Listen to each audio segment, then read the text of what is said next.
बेटे का मायका। अब आप सोचेंगे ये क्या, बेटे का कौन सा मायका होता है? तो ये देखिए, रमा और राजेश दूसरे देश में रहते थे, जहां दोनों एक दूसरे के भरोसे ही रहते थे। परदेश में सबकी कितनी याद आती है ना।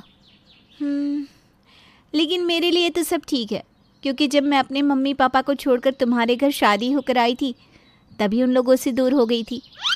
मानना पड़ेगा लड़कियों को, कैसे अपने मम्मी पापा को छोड़कर आ जाती है किसी के साथ। हम है कि माँ को कभी नहीं छोड़ सकते। माँ की बहुत याद आती है यहाँ। हाँ ये तो है, लेकिन सुन लो, इस बार भारत जाएंगे ना तो दिल्ली नहीं जयपुर जाएंगे मेरे मम्मी पापा के पास। नहीं, मैं तो दिल्ली जाऊँगा अपने माँ बाप के पास। मैं कब से नहीं मिला उन लोगों से। अच्छा, अभी तो बड़ी बड़ी बात कर रहे थे, अब क्या हो गया? नहीं छोड़ा जाता ना माँ पापा को। वैसे मेरी बहन के लिए ना लड़का देखा गया है, माँ पापा चाहते हैं कि हम दोनों वहाँ जाएं।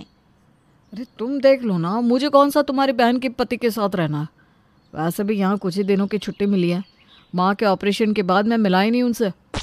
रोज तो बात करती हो फ़ोन पर, फिर क्या है? जयपुर ही जाएंगे, वरना मैं वापस नहीं आऊँगी। रहना यहाँ अकेले विदेश में।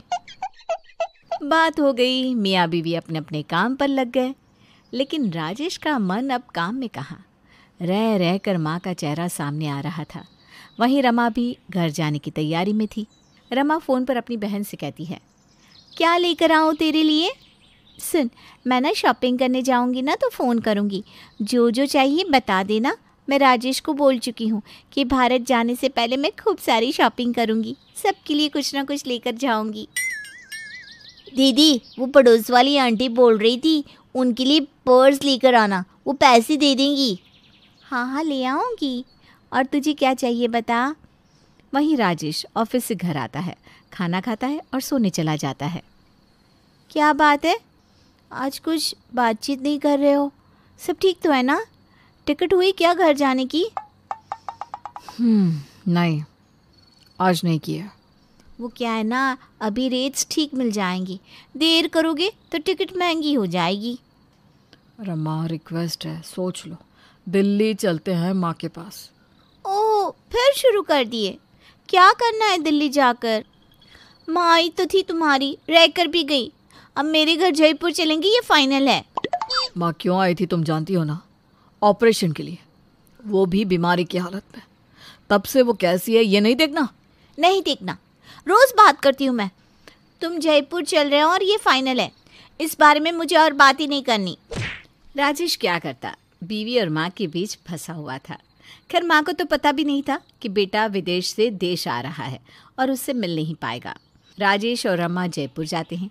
राजेश का मन अपने ससुराल में नहीं लगता, वैसे ही जैसे बहू का।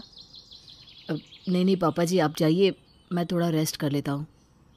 क्या है, जाओ ना पापा के साथ, वो भी चाहते ना कि अपने दामाद को सबसे मिलवाए। जाओ। यार मैं क्या कोई शो पीस हूँ? नहीं जाना मुझे, बोला ना। अब तुम जाओ, 2 दिन बाद वापस भी जाना है। रहने दे रमा, दामाद जी पता नहीं जब से आए हैं परेशान से दिख रहा है। वैसे बेटा तुम्हारी माँ कैसी है? बस यही सवाल था जो राजेश को चुभ जाता था। वो पता नहीं क्या सोचने लग जाता है और तभी उसके मुंह से निकलता है, दिल्ली के लिए बस कितने बजे निकलती है? ये सुनकर रमा गुस्सा हो जाती है। क्या दिल्ली दिल्ली की रट लगा रखी है? आए ही क्यों हो यहाँ? फिर ना आते ना, वहीं से ले लेते फ्लाइट दिल्ली की। वहाँ से दिल्ली की तो नहीं ली, लेकिन वापसी दिल्ली से ही होगी। मन करे जाने का तो आ जाना। राजेश ससुराल में एक दिन अच्छे से रहता है और अगले दिन सामान लेकर दिल्ली के लिए निकल रहा होता है कि देखो राजेश बेटा, ये तो ठीक नहीं है, अच्छे से यहीं रहो ना, क्या कमी है यहाँ? बस माँ माँ की रट लगा रखी है। अरे शादी करने से पहले ये नहीं पता था कि 2 माँ बाप हो जाते हैं शादी के बाद? मैं माँ को देखना चाहता हूँ, पूरे 2 साल तक उनसे नहीं मिल पाऊंगा। मैं नहीं जाऊंगी तुम्हारे साथ दिल्ली, मैं तो यहीं रहूंगी। माँ पूछेंगी तो मैं क्या कहूँ? बोल दीजिएगा, जैसे उन्हें बेटा प्यारा है वैसे ही हमें भी अपनी बेटी प्यारी है। और देखिए, कल तक रुक जाइए, आपकी साली के लिए लड़का देखने आने वाला है। पूछेंगे कि बड़ा दामाद कहाँ है, तो हम क्या कहेंगे? वो चला गया बेटी को छोड़कर। और मेरी माँ लोगों को क्या कहेगी? बेटा सालों बाद भारत आया तो कहाँ है? फिर क्या कहेंगी? बीवी के मायके में लड़के देख रहा है। देखिए, सालों बाद जैसे आप बेटी से मिल रहे हैं, मुझे भी अपनी माँ के पास जाना है। रमा को राजेश की बात पर गुस्सा आ जाता है। वो राजेश का सामान उसे पकड़ाती है और एक काम करो, जाओ माँ के पास ही जाओ। पूछे बहू कहाँ है तो बोल देना कि उसे मायके छोड़कर आया हूँ। जब देखो तब माँ माँ करते रहते हो। अरे इतना ही था तो माँ को यहाँ आ जाना चाहिए था। वो तो वहाँ अकेली है, सब एक साथ रह लेते, क्यों नहीं आती वो यहाँ? राजेश क्या बोलता है कि जब पिछली बार आई थी तो तुम लोगों ने उनकी कितनी बेइज्जती की। वैसे भी संसार का नियम है कि बेटियां मायके नहीं ससुराल की होती हैं। आखिर रमा की भाभी भी तो है। देखिए रमा दीदी, आपको अपने पति के साथ जाना चाहिए।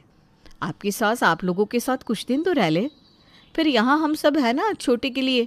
अरे अभी तो रिश्ते वाले आएंगे, फाइनल थोड़ी ना है। एक बार फाइनल हो जाए तो आप सब जयपुर आ जाइएगा, जाने की फ़्लाइट यहीं से कर लेना। क्यों राजेश जी? बिल्कुल ठीक कह रही हैं भाभी, कम दिनों के लिए आए हैं। तुम्हारा मायका तो होली है, अब मेरे मायके चले। राजेश का मायका? ये क्या बोल रहे हैं दामाद जी? सभी राजेश को घूर रहे थे, जैसे राजेश ने कुछ गलत बोल दिया। क्यों, क्या हो गया? बेटा तुम्हारा मायका कैसे हो सकता है? मायका तो हम औरतों का होता है। औरतों का मायका उसकी माँ से होता है। बेटियाँ माँ बाप से दूर चली जाती हैं और माँ का घर मायका बन जाता है। लड़कों का कहाँ मायका होता है? किसने कहा कि सिर्फ लड़कियां ही दूर जाती हैं?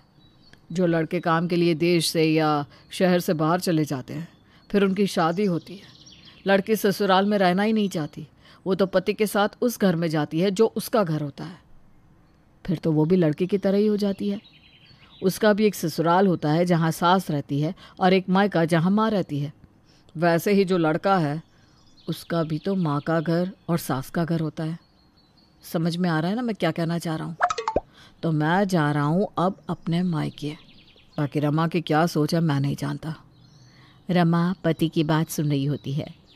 उसे याद आता है कि कैसे वो भी हर छोटी चीज़ में माँ को याद करता था कि माँ के हाथ का स्वाद, मेरी माँ भी ऐसी दिखती है, माँ भी तो बुज़ुर्ग। हमेशा राजेश बोला करता है, मैं भी साथ चलूँगी राजेश, तुम्हारे साथ तुम्हारे मायके।